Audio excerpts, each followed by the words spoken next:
Și astăzi o să ne jucăm Brawl Stars. Stați puțin. Nu pot să-l mut.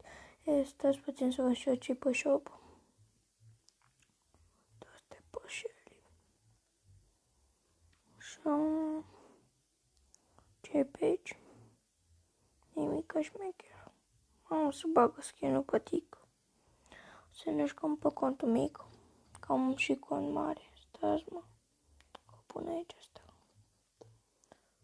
O să-l pun aici. Voi intra cu Jackie. Așa dau update. Upgrade. Gata. Iau astea. Și astea. Le-am luat acum dau la sol.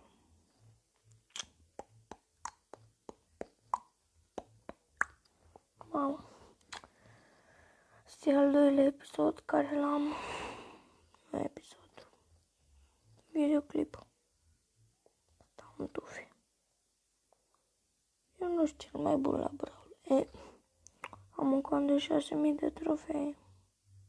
Ia vino fătă un pa. Ia la Momo.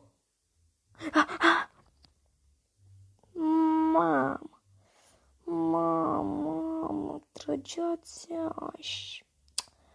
Aproape mă omorâse bulanjoica. Hai, du-te pe ea. Du-te, mă. Nu. Vrea să mă bată. Bulangiule, ești un bulangiu. Asta-i bulangiu. Una, vină încoace. Să nu vă gândiți de ce n-ai sau de ciudată sau prea încet. Este că sunt toți acasă. Adică mai mine acasă.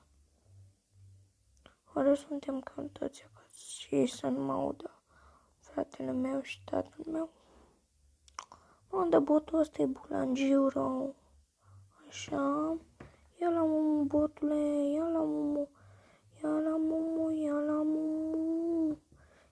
Momo să iei. Mai dau tu hituri, mai dau un hit și e mort, cred. Bă, cum naibii? Așa bravo că ai murit, să nu te omor cu mâna mea. Mama, ăla e bul, că e bulangiu, de aia se numește bul. Mama, îl bot pe gamia și pupu. Gata, am câștigat.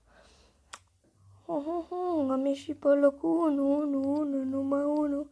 Nu cad eu pe locul 2, nu fac eu pas înapoi. Uitați, a făcut trofee. Mamă, ce prime stați? Că cam așa, stați în mod ăsta. Reward, un big box de legendară, doamne. Nu mi-a picat nimic, cam așa. Fireria de soartă. 80 de cât timp filmezi nașpa. Tot la sol intru. Să schimb brawlerul. Intru cu el primul.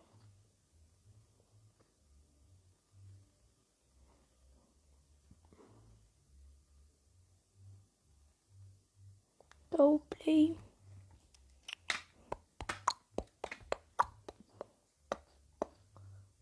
Mamă, hai odată, un an, doi. Nu va ține mult videoclipul, că nu prea am spațiu în telefon, că l-am umplut de jocuri. Și nu știu ce, cred că am și 3 virus. Ce să fac? Că vreau să iau jocuri free sau să iau GT5 pe telefon, nu-i vina mea. E vina jocurilor. Nu știu ce, cred că eu nu într-o tufă pe aici. Mă, ești pe aici printr-o tufă și vrei să mă violezi? Bă, nu da, mă, super spre mine că te omor. Vino ca căcica. Hei, căcica, ce faci, păsărica? Mamă, am spart astea două. Doamne, hai că mai bag. O omor pe asta. Doamne, mă omoară căcica de pe scară. N-am super, oare noroc că n-am super activat. Vino în coafă, gata, am câștigat. Project 2 minori. 2 meciuri pe locul 1, că sunt pe locul 1. Bine, și asta a fost episodul, că v-am zis că nu pot să înregistrez mult. La revedere!